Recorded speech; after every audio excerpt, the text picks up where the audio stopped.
अभिषेक शर्मा।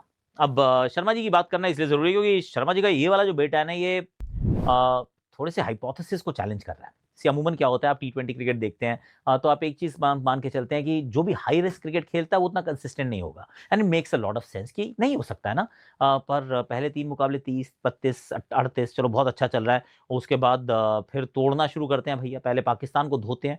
उसके बाद बांग्लादेश को भी उसी लॉन्ड्री के अंदर डाल दिया जाता है और फिर उनकी भी बहुत पिटाई की जाती है। और जब ये खेल रहा होता है, हालाँकि एक जीवनदान मिला है ऐसे करके लगी थी, अगर कैच पकड़ लेते तो भैया बड़ी दिक्कत होती। इनफैक्ट पहले 3 ओवर में तो देखिए तो शुभमन गिल से भी पीछे चल रहे थे, धीमा चल रहे थे।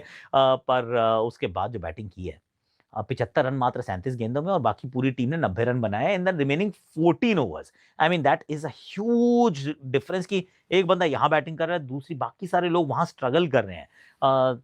इससे ज़्यादा क्लीन छक्के मारने वाला बल्लेबाज इस समय विश्व में there are very few by the वे।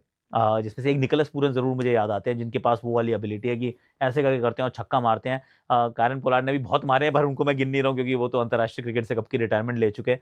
और मुझे ना कोई इतने क्लीन छक्के मारने वाला और जो रेगुलरली मार रहा है, मतलब इस स्पीड पे मार रहा है कि मारता ही जाता है और जब भी हवा में मारता है गेंद बाहर जाती है। I mean that is just unbelievable है भाई का। तो ऑरा भी है, थोड़ा-सा खौफ भी है। He is been absolutely outstanding. अगर रन आउट नहीं होता ना, अगेन किसकी गलती थी? टच एंड गो है यार, दोनों ही चाह रहे थे। मतलब अगर वो भागता तो इस तरफ भी रन आउट हो सकता था, नहीं भागता तो खुद रन आउट हो गया। अगर सूर्य भाग लेता तो सूर्य इस तरफ रन आउट हो जाता। I mean the run wasn't available, quick single था नहीं वहाँ पर। तो वो तो खैर गलत कॉल थी, किसी की भी थी, गलत ही थी। पर अगर खड़ा रहता तो भाई सेंचुरी भी बन जाती क्योंकि बैटिंग बहुत तगड़ी की है। वैसे 2 बार अपने करियर में रन आउट हुए हैं। दोनों बार इस टीम के सामने हुए। एक बार ग्वालियर में हुए थे, दूसरी बार यहाँ दुबई में हुए हैं। पर क्या खेल रहा है वैसे शुभमन भी, इनके साथ खेल बहुत अच्छा रहा है। तो पहले 6 ओवर में तो ऐसा लगा कि बहुत ही सपाट पिच है, बहुत सारे रन बहुत आसानी से बन जाएँगे, लेकिन उसके बाद जब बाकी लोग खेलने आए, तो फिर अंतर पता चला कि अभिषेक शर्मा और शुभमन गिल ने एक्चुअली ऐसा महसूस करवाया कि ये पिच बहुत ही सपाट है। और इसी में एक्चुअली मैं बांग्लादेश के लिए एक बात कहना चाहता हूँ, रिशाद को खिलाओ यार। Rishad is actually much better player. Rishad Hossain bowling अच्छी करता है, बैटिंग ठीक करता है, he is a decent fielder as well. और इस मैच में अच्छी गेंदबाज़ी की। पर यहाँ पे भी उनको ही didn't get his due right. 3 over में 2 विकेट भी चटका दिए, फिर भी चौथा ओवर नहीं डाला।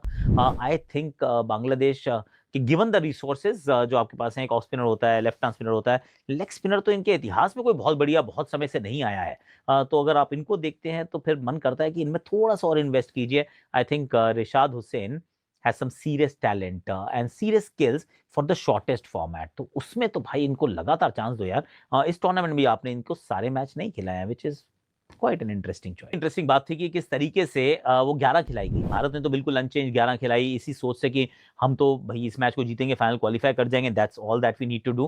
बांग्लादेश ने जब 4 खिलाड़ियों को रेस्ट कराया, जिसमें उनके कप्तान भी थे जिनको थोड़ा साइड स्ट्रेन है, पर वो साइड स्ट्रेन मुझे लगता है ठीक हो जाएगा। पाकिस्तान के सामने मैच होगा, he will be absolutely fine. और उसके अलावा भी 3 बदलाव, तस्कीन वहाँ नहीं थे, शरीफुल इस्लाम वहाँ नहीं थे। बदलावों के साथ आपने खेलने का फैसला किया, तो इट मेड मी थिंक यार, it made me wonder. Of course 2 दिन लगातार मुकाबले और ये बांग्लादेश के, एक बार फिर मैं बोल रहा हूँ, बहुत अन्याय है, बहुत अत्याचार है। They have been short change massively और आसान नहीं है ये काम करना। पर क्या इसकी वजह ये थी कि उन्होंने कहा यार अब इन दोनों में से कौन-सा मैच हम जीत सकते हैं। सी इंडिया को इस पे शायद हम नहीं हरा पाएँगे, चाहे हमने पूरे 11 भी खिलाएँ, अच्छे 11 भी खिलाएँ, फ्रंट लाइन भी खिलाएँ। तो let's go a little easy in this and play our best team against Pakistan, क्योंकि उनको हम पकड़ सकते हैं, उनको हम हरा सकते हैं। क्या इस सोच के साथ गए थे? It's an interesting one. I mean अगर फुटबॉल के पार्लेंस में कई बार देखो तो लगता है कि ठीक है, फुटबॉल में अमूमन ये टीम्स बहुत करती हैं ऐसा। ये मैं फुटबॉल फॉलो नहीं करता, हमारे यहाँ यश झा जी करते हैं।